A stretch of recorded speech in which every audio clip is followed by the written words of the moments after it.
একাগ্র চিত্তে আল্লাহর জন্য একবার ভিতর থেকে আলহামদুলিল্লাহ বলে না।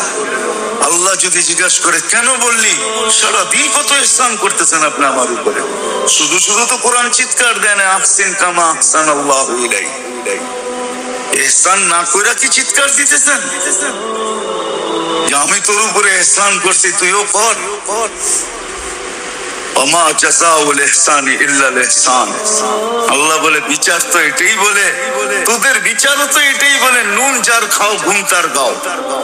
তোদের বিচারও তো এটা বলে যার নুন খাও তার গুণ। আল্লাহ রাসূল বলছে ওয়াজাবাত শাফাআতি, আগেরটা বললাম না, আমার শাফাত ওর জন্য ওয়াজিব হয়ে যাবে। আর কি চাই যার জন্য আল্লাহ রাসূল সুপারিশ করবে?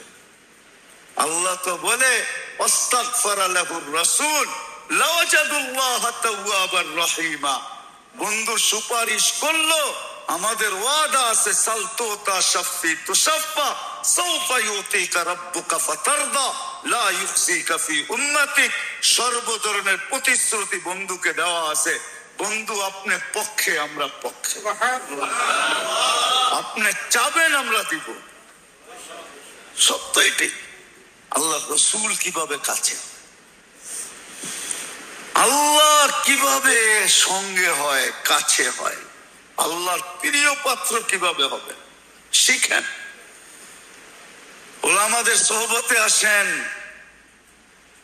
সোহবতে আসেন, হ্যাঁ আসেন। হক্কানি আলেমদের বইলা দিছে আবার, হ্যাঁ আপনার প্রশ্নের জবাব 1400 বছর আগে দিয়া গেছেন। লা তাজলিসু ইনদা কুল্লি আলেম, আলেম দেখলেই তার কাছে যাও না। ইল্লা ইয়াদউকুম মিন খামসিন ইলা খামসিন, 5 জিনিসের থেকে 5 জিনিসের দিকে যে ডাকে ওর পাও ধরো, ওর কাছে বসো, ওর পিছে পিছে চলো। মিনা শাক্কি ইলাল ইয়াকিন, মিনা রিয়া ইলাল ইখলাস, মিনার রিয়া মিনা শাক্কি ইলাল ইয়াকিন, মিনার রিয়া ইলাল ইখলাস, মিনাল কিবরি ইলা তাওয়াদু, মিনাল কিবরি ইলা তাওয়াদু, মিনার রাগবাতি ফিদ দুনিয়া ইলা যুহুদ ওয়া মিনাল আদাওয়াতি ইলা নাসিহা। এর কাছে বসো, 5 থেকে 5-এর দিকে যে ডাকে, 5টা ছাড়ায় আর 5টার দিকে যে ডাকে ওর কাছে বসো, ওর পিছে যাও, ওর সাথে চলো, ওর সোহবতে থাকো। শিখা ফেলবে, শিখা যাবে তুমি। জটকায় আল্লাহ রাজি হয়ে যাবে, জটকায় জটকায় আল্লাহ রাজি হয়ে যাবে, আল্লাহ বন্ধু বানায় নিবে। আল্লাহর ঘোষণা আছে সায়াজআলু লাহুমুর রহমানু বুদ্দা, আমি বন্ধু বানায় ফেলবো। ফাইন তাবু ফানা হাবিবুহুম, ইউটার্ন নিতে দেরি আমি বন্ধু হিসাবে দাঁড়ায় থাকবো। ইউটার্ন নিতে দেরি, আমাকে দেখতে পাইতে দেরি হবে না, শিখা যাবে। আরেকটা হলো আল্লাহর জন্য লাগাও। কি কি? আল্লাহর জন্য লাগাও, আল্লাহ আল্লাহ রসুলের জন্য লাগাও, আল্লাহ আল্লাহ রসুলের জন্য। ডেলি একজন হইল, একজন, উচিত তো 25 জন, একজন হইল ডেলি একজন, একজনকে আল্লাহ আল্লাহ রসুলের দিকে ডাকা, আল্লাহ আল্লাহ রসুলের সাথে সংযুক্ত করা। ডেলি একজনকে হইল আল্লাহ আল্লাহ রসুলের দিকে সংযুক্ত করা, আল্লাহ আল্লাহ রসুলের দিকে ডাকা। তারপরেই বলছেন ওমান আহসানু কাওলাম মিম্মান দাআ ইলা আল্লাহ। আমাদের পরিচয় যে করাইলো ওর চেয়ে উত্তম আমাদের কাছে কেউ নাই, ওর চেয়ে। আরবিতে আহসানের উপরে কোনো শব্দ নেই, আরবিতে আহসানের উপরে কোনো আছে নাকি? মাদ্রাসায় পড়ছেন? আহসানের উপরে কোনো শব্দ নাই। আল্লাহ বলছে ও আমাদের কাছে সবচেয়ে প্রিয়, এর চেয়ে প্রিয় আমাদের কাছে কেউ নাই। যে ডেলি একজনকে হইল 2 মিনিট লাগায়া হইল আমাদের দিকে ডাকে, আল্লাহ আল্লাহ রসুলের দিকে ডাকে। লা ইলাহা ইল্লাল্লাহ মুহাম্মাদুর রাসূলুল্লাহ। যে আল্লাহর দিকে ডাকবে কি লাভ হবে এটাই বুঝাইছে। কি লাভ হবে? আল্লাহর দিকে যে ডাকবে ওর দিলের যখন আল্লাহর দিকে ডাকতে থাকবে তো ভিতরে ফায়ার হইতে থাকবে, ফায়ার। তখন শিরক গায়রুল্লাহ বের হয়ে যাবে। তখন আর তাসবিহ পড়তে হবে না। তাসবিহ বোঝেন? একটা তাসবিহ আছে না, আবার রাগ হয়ে যায় না, আমি কিন্তু বিরোধিতা করতেছি না। কি হাসবি রব্বি জাল্লিল্লাহ মাফি কলবি গায়রুল্লাহ। তখন আর গায়রুল্লাহ পড়তে হবে না, মাফি কলবি গায়রুল্লাহ পড়তে হবে না। একজনকে আল্লাহর দিকে ডাকবেন, ভিতরে ফায়ার হবে, আর গায়রুল্লাহ বলবে ফায়ার হইতেছে, এখানে থাকার সুযোগ নাই। যেরকম গুলি যখন চলে তো যে যেদিকে পারে ছুটাছুটি করে আশ্রয়ে চলে যায়, জায়গা চলে যায়, তো ভিতরে ফায়ার হবে, গায়রুল্লাহ বের হয়ে যাবে। তখন আর তাসবিহ পড়তে হবে না। বুঝাইতে মনে হয় পারি না? সহজ হিসাব। যে আল্লাহ রসুলের দিকে ডাকবে তখন গায়রের তরিকা চলে যাবে। গায়রের তরিকা, গায়রের তরিকা বোঝেন? হ্যাঁ, গায়রের তরিকা বোঝেন? আল্লাহ রসুলের সুন্নত ব্যতীত যত গায়ের আছে সব দিলের ভিতর থেকে বাহির হবে, জিন্দেগির থেকে বাহির হবে। তখন সুন্নত জানের চেয়ে বেশি প্রিয় হবে। আল্লাহর রসুলের সুন্নত জানের চেয়ে প্রিয় হবে। আল্লাহর রসুলের জিন্দেগি প্রিয় হবে। এখন তো গায়ের তরিকা প্রিয়, ঠিক না? হ্যাঁ, রাগ হয়ে যাবেন বলবো? হ্যাঁ, যত ডাইনিং টেবিল মুসলমান কিনছে ওই পয়সা যদি জমা করে মুসলমানকে দিত তাইলে মনে হয় অর্ধেকের বেশি গরিব মুসলমান ধনী হয়ে যেত। ডাইনিং টেবিল চিনেন? ডাইনিং টেবিল না চিনেন না? চিনেন? হ্যাঁ, রাগ হয়ে গেলেন? অধিকাংশের ঘরেই ডাইনিং টেবিল আছে, নাইলে আধুনিক হবো কি করে, ঠিক না?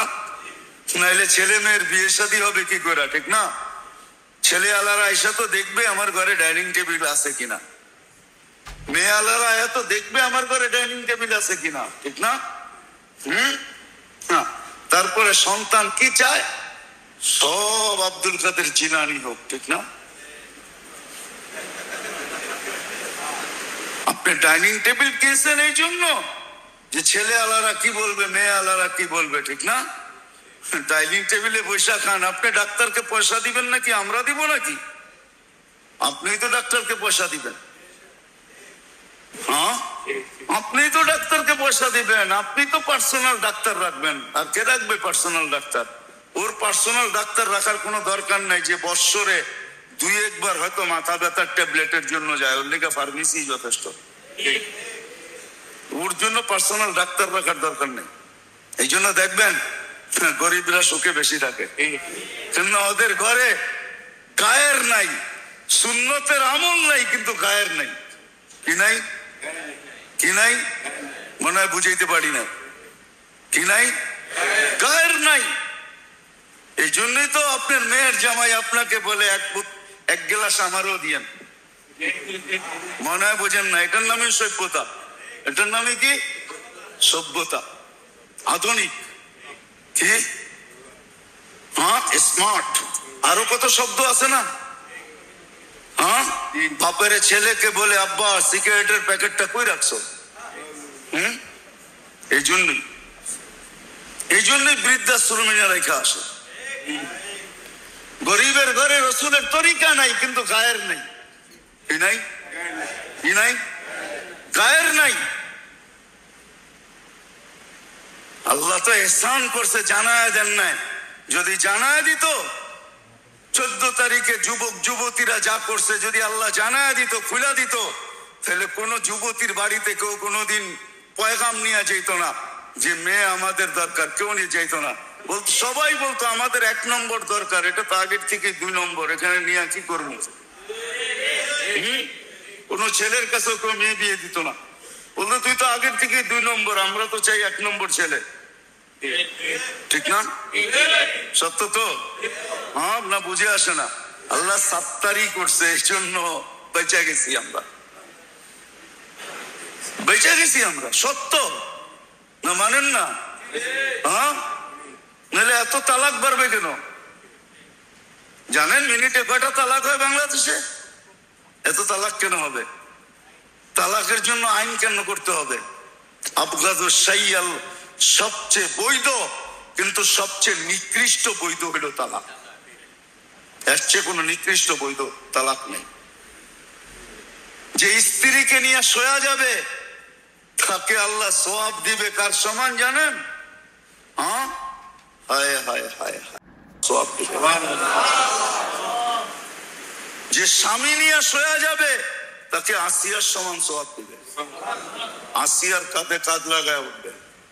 যে স্ত্রী স্বামী নিয়ে শোয়া গেছে আসিয়ার কাঁধে কাঁধ লাগায় উঠবে। আসিয়া, আসিয়া আল্লাহর রাসূলের স্ত্রী হয়ে উঠবে। কেমন? হ্যাঁ, আমি তো এই জন্য লম্বা হয়ে যেতেছে। আমি তো এই জন্যই বলি যে সাহাবায়ে কেরামকে দুনিয়া দেখেন না, কিছু চালাক ড্রাইভার আছে, ওরা রাস্তায় যখন চলে তো দেখে ভিআইপিরা কখন যায়, তো ভিআইপিদের পিছে পিছে ওর গাড়ি লাগায়, কারণ সামনের রাস্তা ফাঁকা। যারা প্রটোকলে আছে ওরা মনে করে, জিগায় তো না, মনে করে এই গাড়িও এই বহরে, এই গাড়িও এই, ওর জায়গা মতে যায় সাইড কেটটা চলে যায়, ঠিক না? আল্লাহ সাহাবাদেরকে সারা দুনিয়া ছড়ায় দিছে কেন জানেন? আমাদের দেশেও সাহাবা ছড়ায় দিছে কেন?